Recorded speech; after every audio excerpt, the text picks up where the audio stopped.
बिस्मिल्लाहिर्रहमानिर्रहीम। उम्मीद है आप सब खैरियत से होंगे। और आज हम आपको मेडिकल स्टोर या फार्मेसी का लाइसेंस कैसे बनता है और इसके लिए क्या क्या रिक्वायरमेंट है, तो ये थोड़ा सा समझ लें। इसको तरतीबवार बताता हूँ आपको कौन कौन से कागजात चाहिए और क्या क्या डॉक्यूमेंट्स इसमें ज़रूरत पड़ती है। अगर आप ख़ुद क्वालिफाइड पर्सन हैं तो उसका तरीक़ेकार क्या है। अगर आप खुद क्वालिफाइड पर्सन नहीं है तो आपको कोई क्वालिफाइड पर्सन हायर करना पड़ेगा, तो आपका लाइसेंस बन जाएगा। यानी प्रोप्राइटर जो होता है वो बेशक अनपढ़ हो, उसको कुछ ना लिखना आता हो, कुछ ना पढ़ना आता हो, उसके पास सरमाया होता है, वो अपना लाइसेंस अप्लाई कर सकता है। लेकिन उसको एक क्वालिफाइड पर्सन हायर करना पड़ेगा, उसके पास बी कैटेगरी का डिप्लोमा होना ज़रूरी है। तो अगर ये सारी चीज़ें आपके पास मुकम्मल हैं तो आप ऑफिस में जाएंगे, लाइसेंसिंग अथॉरिटी जहाँ पर बैठती है यानी DQCP के सेक्रेटरी के पास जाएंगे। वहाँ आप जाएंगे तो आपको फार्म नंबर 8 दिया जाएगा।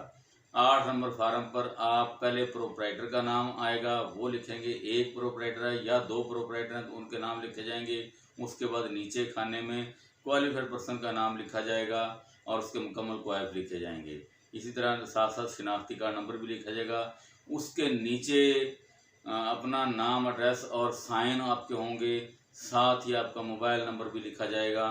ये एक फार्म मुकम्मल हो गया। इसके बाद आपको 2 फार्म और अलग से दिए जाएंगे। एक क्वालिफाइड पर्सन के लिए होगा, एफिडेविट होगा, ये बयान अल्फी होता है। ये किसी स्टाम्प पेपर पर प्रिंट करवाना पड़ता है, उससे पुर करना पड़ता है। ये क्वालिफाइड पर्सन का हो गया। और दूसरा प्रोप्राइटर के लिए होता है एफिडेविट, वो भी इसी तरीके से स्टाम्प पेपर पर प्रिंट करवा के उसे पुर करके किसी ओथ कमिश्नर से इसे अटेस्टेड करवाना है। फिर आप एक स्टाम्प पेपर मज़ीद यानी प्रोप्राइटर के नाम का होगा, वो प्रोप्राइटर अपने मुतल्लिका थाना से उसे रजिस्टर्ड करवाएगा कि ये दुकान या फार्मेसी के लिए मैंने ये दुकान किराया पर ली है, तो उसे भी अटेस्टेड करवा के साथ जमा करवाएगा। और फिर असल शनाख्ती कार्ड और असल कैटेगरी आप लेकर दफ्तर जाएंगे।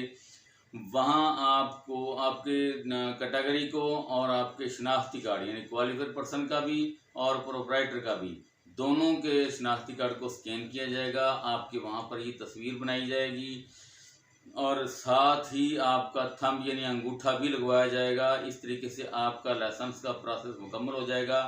लाइसेंस का प्रॉपर जो प्रोसेस मुकम्मल होने के बाद आपको एक चलान फार्म निकाल के दिया जाएगा।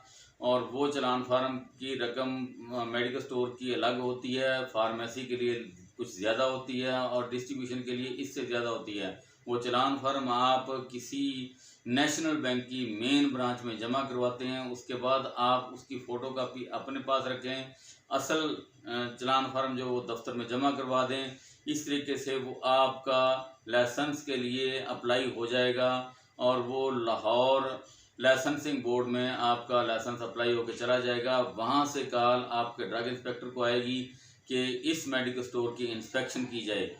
तो आप उस चलान फार्म पर अपने स्टोर में रखकर किसी भी डिस्ट्रीब्यूटर से आप वारंटी हासिल कर सकते हैं, अद्वियात खरीद सकते हैं और अपना मेडिकल स्टोर चला सकते हैं। अपने मेडिकल स्टोर पर आप एक नीले रंग का बोर्ड बनवाएंगे मेडिकल स्टोर के लिए, फार्मेसी के लिए सब्ज रंग का बोर्ड बनवाएंगे जिसका साइज़ दोनों का एक ही है यानी 2.5 x 5 फुट होता है।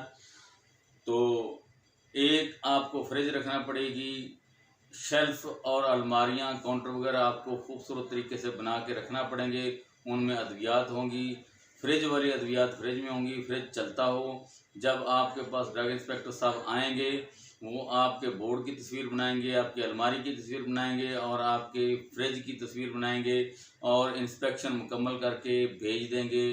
चंद दिनों के बाद आपका लाइसेंस बन के आ जाएगा, आपके एड्रेस पे आ जाएगा। आप अपना कारोबार बेहतर तरीके से चला सकेंगे। यही इसका तरीका है। अगर आप खुद क्वालिफाइड पर्सन हैं तो आपको किसी की हायर करने की ज़रूरत नहीं है। अपनी कैटेगरी खुद लगाएं, खुद प्रोप्राइटर बने, खुद क्वालिफाइड पर्सन बने और इस तरीके से अपना कारोबार चला सकते हैं। वस्सलाम।